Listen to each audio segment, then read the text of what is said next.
नमस्तं परमेश्वराय नमस्तं। ओम ब्रह्म सत्यम सर्वदा। सर्वदा। ओम ब्रह्म सत्यम सर्वदा। अपने ग्रंथ को अपने सम्मुख रखते हुए आज का जो उपदेश है, हम सभी परमपिता परमेश्वर अपने गुरु अपने रहवर से आदर भाव से निवेदन करते हुए उनकी शरण में पहुंचते हुए प्रार्थना करें कि हे मेरे प्रभु, हे मेरे ईश्वर, हे मेरे जगदीश्वर, आप हम पर कृपा बनाए रखें।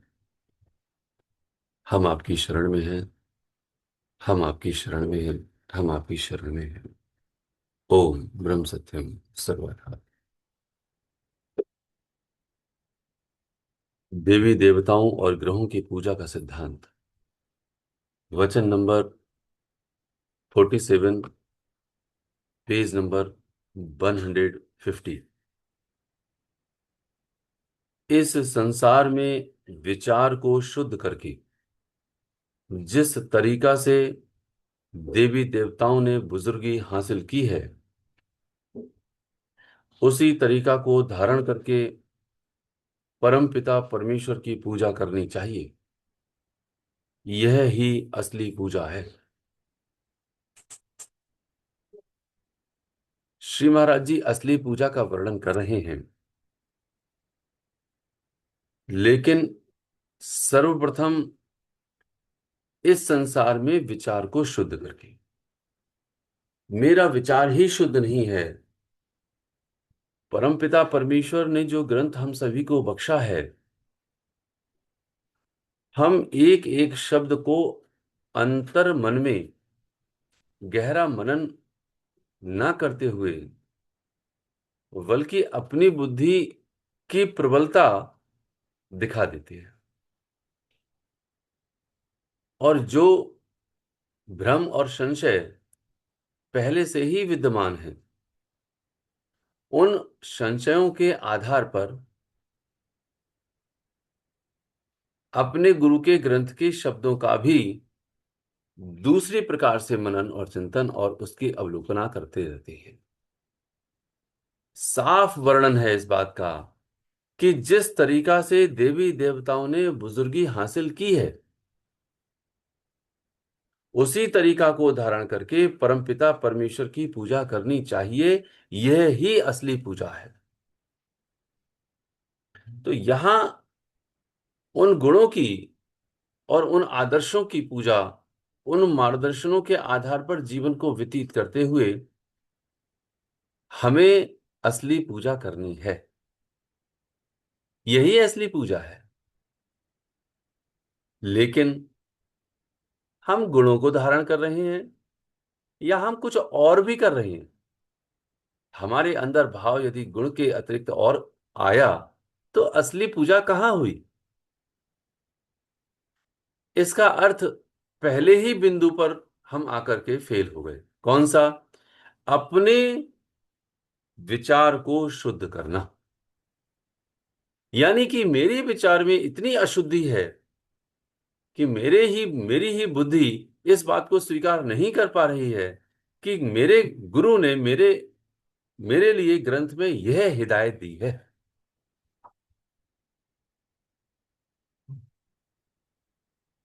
तो बार बार समझाना गुरुदेव ने जारी रखा है। एक वचन के माध्यम से नहीं, दो के माध्यम से नहीं, बल्कि देवी देवताओं और ग्रहों की पूजा के सिद्धांत में 56 वचन है, 56। लेकिन यह विचार शुद्धि में पता नहीं कब तक आएगा। इसलिए बारंबार दास को तो उनकी शरणागति ही याद आती है। और विचार केवल एक है। वो क्या है? कि मैं देह नहीं हूं, वास्तविकता में मैं जीव हूं। जिस पल जिस क्षण यह जीव भाव में आकर के परमपिता परमेश्वर की शरण में पहुंचेगा, तत्काल जैसे अर्जुन को उन्होंने अपनी शरण में ले लिया, वैसे ही भगवान कृष्ण, वो मेरे गुरु, मेरे ईश्वर, मेरे परमेश्वर, मुझे भी अपनी शरण में ले लेंगे और हमारे हर संशय को एक एक धागे के साथ खोल करके हमें समझा देंगे। लेकिन बुद्धि की शरणागति यानी मैं, यानी जीव, यानी बुद्धि शरणागत परमेश्वर की होगी, अपने गुरु की होगी, अर्थात जीव भाव में आकर के परमात्मा ही मेरा है और कोई नहीं है। तो इसलिए अपनी बुद्धि को शुद्ध करें, और शुद्धता जैसे ही आती है वैसे ही हर एक बुजुर्ग जो देवी देवता हैं, उन्होंने जैसे बुजुर्गी हासिल की है, उनके गुणधर्म और जिस प्रकार उन्होंने वो वह स्थिति पाई है परम पिता परमेश्वर से, वह पूजा करनी शुरू कर देगा वह जीव। तो इसमें असली पूजा समझाई गई है।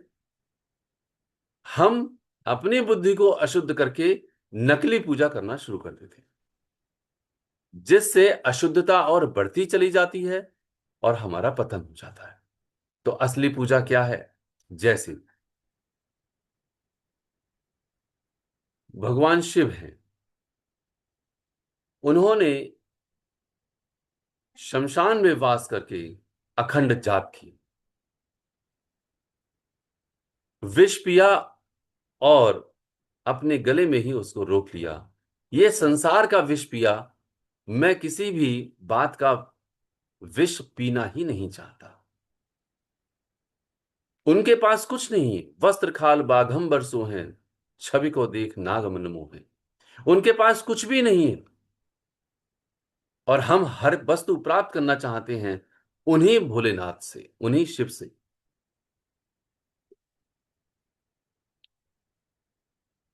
तो उनके गुणधर्म है ये, उन्होंने लीला रची। मां ने कहा कि सबके सुंदर भवन है, अपना भी होना चाहिए। बोले ठीक। उन्होंने बड़ा सुंदर भवन बनाया, अर्थात एक ऐसा सुंदर महल जो पूरा स्वर्ण से जड़ित हुआ। मंदिर बन, एक बहुत बड़ा भवन बन गया। अब गृह प्रवेश करना है, तो कथा आती है कि उस समय सबसे ज्यादा विद्वान ब्राह्मण रावण था, उनको बुला लिया गृह प्रवेश में। अब क्या हुआ कि जब गुरु दक्षिणा की बात आई, पंडित जी को गुरु दक्षिणा देनी थी, बोले क्या चाहिए? बोले प्रभु आप प्रसन्न हैं तो मुझे तो ये सोने का महल से दे दो आप। यानी जिसके गृह प्रवेश करने आए, वही ग्रह ही उनको दक्षिणा में मांग लिया। तो जब उन्होंने खुद कहा कि क्या चाहिए, उन्होंने कहा कि हाँ ये महल चाहिए, तो रावण जो है उसी स्वर्ण जड़ित महल को ले गया। तो हमें समझा रहे हैं पार्वती मां के माध्यम से कि हे पार्वती, हमारा वास तो सही मायने में परमपिता परमेश्वर के मंत्र के जाप में है, इन महलों में नहीं है। लेकिन हम उन्हीं भगवान शंकर से महलों की याचना करने लगे, तो यह सही पूजा है या गलत पूजा है? इसीलिए हम पूजा करते भी रहते हैं और अपने ही धन दौलत को बढ़ाने का पूरा प्लान बनाते भी रहते हैं। तो ये बुत परस्ती है, यानी देवी देवताओं या ईश्वर की पूजा सही है या गलत है? तब वाणी आती है, जाहि न चाहि कबहु कछ, तुम सन सहज सहज सनी। जिसे कुछ नहीं चाहिए, वसऊ निरंतर तासुमन, सो राउर निज गेह। तो जिसे वास्तव में तुम्हारे अतिरिक्त और कुछ भी नहीं चाहिए, उसके हृदय में जाकर के विराजमान हो जाइए। यह है देवी देवताओं और ईश्वर की पूजा का सही स्वरूप। हम पूजा भी करते रहें, हमारे पास धन दौलत मकान दुकान ये सब चीज आती भी रहे, और हम उनसे याचना भी करते रहें। हनुमान जी की कोई सामने पूजा कर रहा है तो उनकी सेवा याद आ रही है, वो नहीं याद आ रहे, उनकी सेवा याद आ रही है कि हम जिस प्रकार हनुमान जी ने समस्त कार्य राममय होकर के किए, ऐसे ही मैंने भी समस्त कार्य राममय होकर के, जो रोम रोम में रमे हुए राम हैं उनके वास्ते करना है। यह है सही और असली पूजा। इसलिए कहते हैं उसी तरीका को धारण करके परम पिता परमेश्वर की पूजा करनी चाहिए।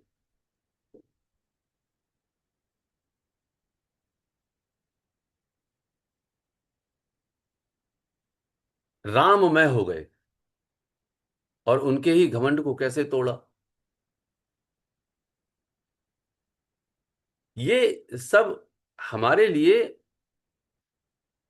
वह सब हिदायत देते हुए ही, सब मार्गदर्शन करते हुए ही आगे समझा रहे हैं कि इसलिए इस संसार में विचार को शुद्ध करना है कि केवल तू ही है, आदि में भी तू था, मध्य में भी तू है और अंत में भी तू ही तू है।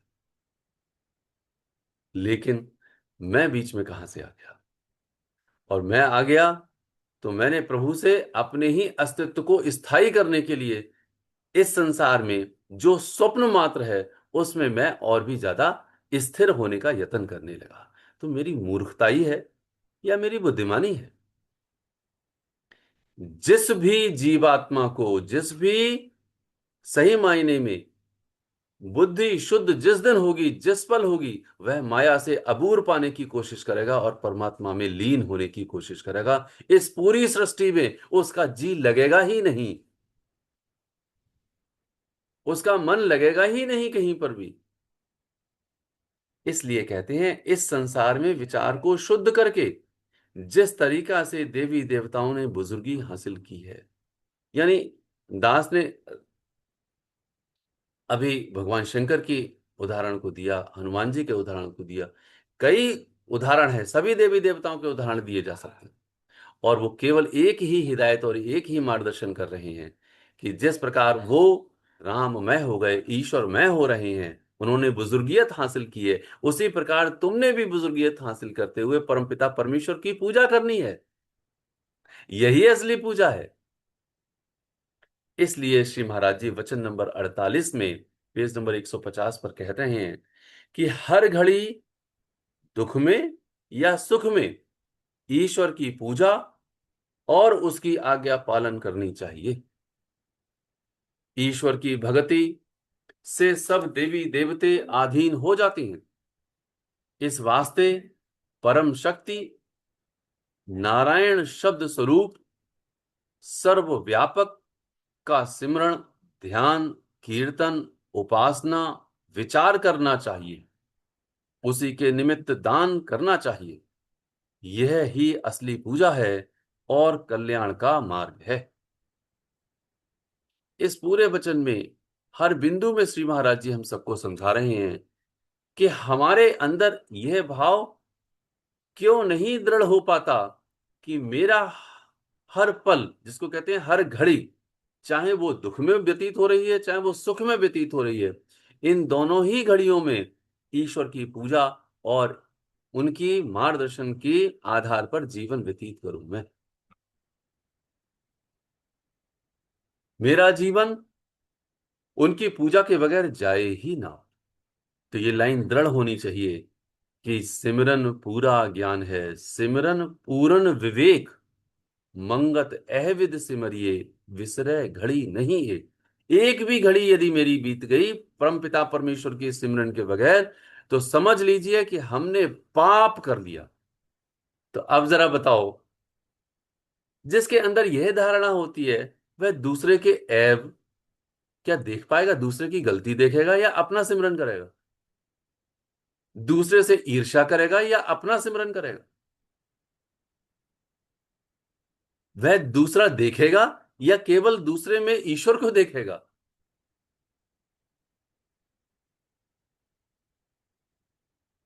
उसके लिए यह बात समझ आ जाएगी, मेरा सिमरन ही पूर्ण विवेक है। और इस बात को दृढ़ करने के लिए सत का संग करेगा, जिसको सत्संग है। इस बात को दृढ़ करने के लिए वह समस्त नियमों का पालन करेगा कि हे मेरे प्रभु, हे मेरे परमेश्वर, आपके बगैर, आपके मंत्र जाप के बगैर, आपके ध्यान के बगैर, आपके कीर्तन के बगैर मेरा एक पल भी जाया ना जाए, व्यर्थ ना जाए, तो उसे फुर्सत मिलेगी इस पूरे संसार में। वो कार्य करते हुए भी निमित्त परमेश्वर को बना लेगा। यही वो कह रहे हैं, ईश्वर की भक्ति से सब देवी देवते अधीन हो जाते हैं। जब वो हर पल राममय हो जाएगा, ईश्वरमय हो जाएगा, तो जो बुजुर्गी, यानी जो बुजुर्ग हैं, जो सभी देवी देवते हैं, वह भी, यानी कि संपूर्ण सृष्टि के संपूर्ण तत्व उसके अधीन हो जाएंगे। जैसे श्री महाराज जी ने तंदूर में पैर डाला तो वो खुद परमेश्वर थे, सारे तत्व उनके अधीन थे। भक्त प्रहलाद जो स्वयं ही अपनी बुआ की गोद में बैठ गए, अग्नि उनको जला न सकी, क्योंकि वह स्वयं ही उन तत्वों के स्वयं ही उन तत्वों से ऊपर थे। यानी वो अधीन थे, सारे देवी देवता उनके अधीन थे। इसलिए श्री महाराज जी कहते हैं, इस वास्ते परम शक्ति नारायण शब्द स्वरूप, परम शक्ति, एक सबसे, जो कहते नहीं है, सर्वोच्च शक्ति, पूरी सृष्टि में जो ईश्वर है वह सर्वोच्च शक्ति रखते, जो सर्वशक्तिमान भी कहा जाता है। नारायण शब्द स्वरूप, वो नारायण जो परमपिता परमेश्वर की समस्त, जिसे कहते हैं कि पहले भी शब्द था। दास को रह रह करके याद आता है, जब ये कई बार अध्ययन करते हैं, पहले भी बाइबल में आता है कि पहले भी शब्द ही था, आज भी शब्द है, बाद में भी शब्द ही रह गया। और जो नाद रूप में परिवर्तित होकर के, जिसको अनहद नाद कहते हैं, वह बजता है, कोई बजाने वाला नहीं, वह परम शक्ति है जो नारायण है। इसीलिए भगवान कृष्ण का पूर्व में नारायण ही नाम था। श्री महाराज जी कहते हैं वह सर्वव्यापक है, यानी कि घट घट में वह व्याप रहा है। उनका सिमरन करें, उनका ध्यान करें, उनका कीर्तन करें, और उनकी उपासना, अर्थात आसन लगा करके उनके निकट बैठ जाए, जिसे कहते हैं उपासना। इसका अर्थ है सीधा सीधा सा कि हमारा एक भी पल उनके अतिरिक्त व्यतीत ही ना हो। इसलिए कहते हैं उन्हीं, उसी के निमित्त दान करना चाहिए, यह ही असली पूजा है और कल्याण का मार्ग।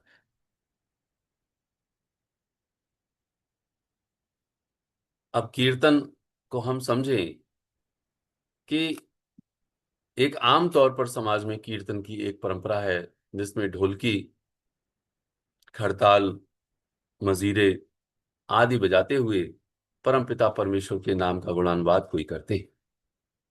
एक वह है कीर्तन जो सही मायने में अंतर में यही जीवात्मा अपने परमेश्वर के नाम के अतिरिक्त कहीं कोई दूसरा नाम बोलता ही नहीं है, और सही मायने में जिसमें वर्णन आता है कि अनेकों प्रकार की राग रागनियां बजती हैं, ढोल ढमाके बजते हैं, जब आत्म साक्षात्कार होता है। श्री महाराज जी ने वर्णन वह किया हुआ है। तो उस स्थिति में यही जीवात्मा अंतर में कीर्तन कर रही होती है, लेकिन हम तो बाहरी कीर्तन को ही कीर्तन समझ बैठते हैं। ठीक है, यदि किसी की श्रुति, किसी का ध्यान उसमें टिक जाए, तो अगला बिंदु, अगला चरण उसका अंतर्मन में ही होगा। जो बाहर के कीर्तन से केवल बाहरी स्तर पर ही नाचना कूदना चाहते हैं, उससे भला होने वाला नहीं है। बाहरी कीर्तन करके अंतर के कीर्तन में जब वह प्रवेश करेगा, तब उसे असली कीर्तन का पता चलेगा। तो ईमानदारी से सही मायने में परमपिता परमेश्वर के नाम का जाप करना, यही असली कीर्तन है, अंतर्मन से। वैसे ही उस सर्वव्यापक का सिमरन करना, शब्द स्वरूप नारायण को याद करना, उस परम शक्ति के वास्ते हमें हर पल अपने जीवन को व्यतीत करना। जब ऐसा करते हैं तो ऐसी ईश्वर भक्ति से सभी देवी देवता उसके अधीन हो जाते हैं। इसलिए मेरा हर घड़ी में परमपिता परमेश्वर का चिंतन बना रहे, चाहे वो दुख की घड़ी हो चाहे सुख की घड़ी हो, हर घड़ी में मेरे प्रभु का नाम आता ही रहे। ऐसी ईश्वर भक्ति जब कोई करता है तो परमपिता परमेश्वर में वह लीन हो जाता है। धर्म का रूप ना जीव कोय, ना मजहब और पंथ, मंगत यतन जो मुक्ति का, सो धर्म कर वांचे ग्रंथ। दास श्री महाराज जी की इस वाणी के माध्यम से धर्म की उस बात को व्याख्या करने की या फिर उस बात को आधार बनाने की कोशिश करता है कि धर्म का रूप न जीव कोई।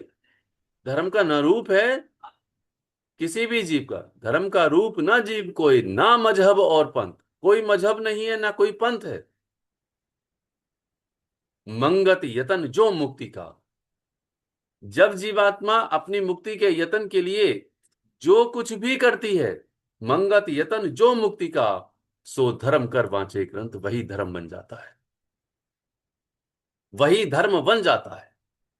अर्थात यदि कोई किसी भी कार्य को करके वह परमपिता परमेश्वर को ही याद कर रहा है, जैसे धन्ना भगत ने उस बटिया को ही याद करते हुए शालिग्राम भगवान को स्वीकार करते हुए परमपिता परमेश्वर में ही लीन हो गए,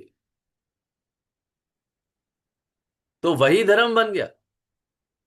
वह पुस्तक जो मुझे प्रभु की याद दिला रही है, केवल परमात्मा के नाम की याद दिला रही है, वह पुस्तक धर्म बन जाती है, पुस्तक धर्म ग्रंथ बन जाता है। वह क्रिया जो वो कर रहा है भक्त अपने परमात्मा को प्राप्त करने के वास्ते, वह ही क्रिया उसकी धर्म बन जाती है। इसलिए धर्म का रहस्य बड़ा गूढ़ है और धर्म व्यक्तिगत होता है, जिसमें धर्म की स्थापना करते हुए वह परमात्मा का ही नाम जप रहा है। भगवान ने एक बार अर्जुन से प्रश्न पूछा है, ये भागवत का प्रसंग है। भगवान कहते हैं, अर्जुन धर्म की व्याख्या बड़ी प्रबल है, जरा बताओ तो सही मेरे प्रश्न को के उत्तर को। तो उन्होंने पूछा क्या? कहते हैं, एक पुत्र अपने पिता जो अति वृद्ध हैं उनकी सेवा कर रहा है और वो पल पल पानी मांग रहे हैं, एक एक घूंट पानी को वो कहते जा रहे हैं कि मुझे मेरे ही मुंह में पानी डालो। कि अचानक से क्या याद आता है, क्या आवाज सुनाई आती है कि पड़ोस में उसी की जो बहन है उस पर डकैतों ने हमला कर दिया और उसको लेकर जा रहे। अब बताओ अर्जुन, धर्म क्या है? उसे अपनी बहन को बचाना चाहिए, यदि वो नहीं बचाएगा तो वह उसकी इज्जत आबरू लूट लेंगे तो वह मर जाएगी। अब वो अपने पिता को बचाए जो हर पल दो दो घूंट पानी मांग रहे हैं। इसी को धर्म संकट कहते हैं, इसी को दोराहा कहते हैं। अर्जुन उस समय चुप हो गए, क्योंकि यदि बहन को ना बचाए तो भी पाप है, पिता को ना बचाए तो भी पाप है। तब वो कहते हैं, इसीलिए अर्जुन धर्म व्यक्तिगत होता है और धर्म वह है जहां पर उसके अंतःकरण में स्थिर हो जाए कि यही ईश्वर की आज्ञा है जिससे कि मुझे ईश्वर प्राप्त होगा। जहां ईश्वर की प्राप्ति की बात आती है वही उसके लिए धर्म बन जाता है। तो वह जो करेगा ईश्वर के निमित्त होकर के वही उसका धर्म बन जाएगा और वही उसका प्रमाण आगे के लिए हो जाए। इसीलिए कहते हैं, धर्म का रूप ना जीव कोय, ना मजहब और पंथ, मंगत यतन जो मुक्ति का, सो धर्म कर बाँचे ग्रंथ। इसलिए ये वाणी आती है कि धर्म का कोई रूप नहीं है, जो जैसा कर रहा है, यदि वो ईश्वर की प्राप्ति के लिए कर रहा है, वही धर्म बन जाता है। तो कोई देवी देवते के सम्मुख होकर के परमपिता परमेश्वर के ही पूजा कर रहा है, उनके गुण धर्म को आधार मान करके, वही उसका धर्म है, और वही उसी से उसको ईश्वर की प्राप्ति हो जाएगी। समस्त देवी देवता उसके अधीन हो जाएंगे और परमपिता परमेश्वर में वह लीन हो जाएगा। यही बात है, इसी को असली पूजा कहते हैं। लेकिन कोई यदि ईश्वर की पूजा करके भी ईश्वर से ही कामना रख करके पूजा करता है, तब तो उसका भी पतन हो जाएगा। ईश्वर को मानने वाले न जाने कितने हैं, लेकिन क्या ईश्वर को मानने से क्या उनकी इच्छाएं खत्म हो चुकी हैं, या वो क्या ईश्वर से किसी इच्छा को व्यक्त नहीं कर रहे? यदि वो ईश्वर की ही पूजा से व्यक्त नहीं कर रहे अपनी इच्छा के लिए, तब वह सही है। अन्यथा उससे तो बेहतर वह देवी देवता के सम्मुख होकर के उनके गुण धर्म और आदर्श को धारण करते हुए ईश्वर की ही पूजा कर रहे हैं, किसी कामना को ना रख करके, तब वह पूजा उत्तम है। हाँ, जो देवी देवताओं से कामना रख करके पूजा करते हैं, जो अपने सुख भोगों को प्राप्त करने के लिए उनकी पूजा करते हैं, वह सख्त जहालत है और पतन को देने वाली है। अंधकार दर अंधकार बढ़ता चला जाएगा, जड़ की पूजा करके और भी उसकी बुद्धि जड़ और अशांतमय बेचैनमय होती चली जाएगी। इसलिए श्री महाराज जी कहते हैं कि बारंबार यह ही असली पूजा है। क्या? कि देवी देवताओं की बुजुर्गी हासिल करनी, जिस तरीका से उन्होंने वह परम शक्ति को प्राप्त सिमर करके परम शक्ति से शक्ति हासिल की है, उसी धारणा को धारण करते हुए हमने भी उनकी पूजा करनी, उन परमपिता परमेश्वर की। और आगे कहते हैं कि ये जो कीर्तन है, उपासना है, विचार है और उन्हीं के निमित्त दान है, वह भी सही रूप में पूजा करनी, बगैर किसी कामना के, उनके गुणधर्मों के आधार पर, वही उनकी असली पूजा है और कल्याण का मार्ग है। शब्द भी आया, कल्याण का मार्ग है। तो हमारे कल्याण का मार्ग जीव का परम पिता परमेश्वर में लीन होना है। तो जैसे ही ये भाव शुद्ध होता है, अर्थात जो कहते नहीं, इस संसार में विचार को शुद्ध करके, तो जैसे ही इस संसार में इस विचार को जब कोई जीव शुद्ध करता है, यानी ये विचार शुद्ध कर, क्योंकि ये जो मेरा शरीर है, ये भी तो मेरा ही संसार है, ये भी पांच तत्व का बना हुआ है, और जो जिन आंखों से मैं देख रहा हूं, इन आंखों से जो बाहर की दृष्टि है, वह भी संसार है। तो ये इस संसार में और जो बाहरी संसार में अपने विचार को शुद्ध करता हुआ जीव भाव में आता है, वह सही पूजा जब करता है, तब उसका कल्याण हो जाता है। और सही पूजा एक ही है कि कामना ना रखते हुए परमपिता परमेश्वर से, परमात्मा के अंदर ही लीन होना, हर माया से अबूर पाना, छुटकारा पाना। इसलिए हम सभी असली पूजा और सही पूजा को देवी देवताओं और ग्रहों की पूजा के सिद्धांत के आधार पर समझें, और समझ करके असली और सही पूजा को करते हुए परमपिता परमेश्वर में लीन हो जाएं। यही श्री महाराज जी हम सभी को हिदायत दे रहे हैं। ओम ब्रह्म सत्यम सर्व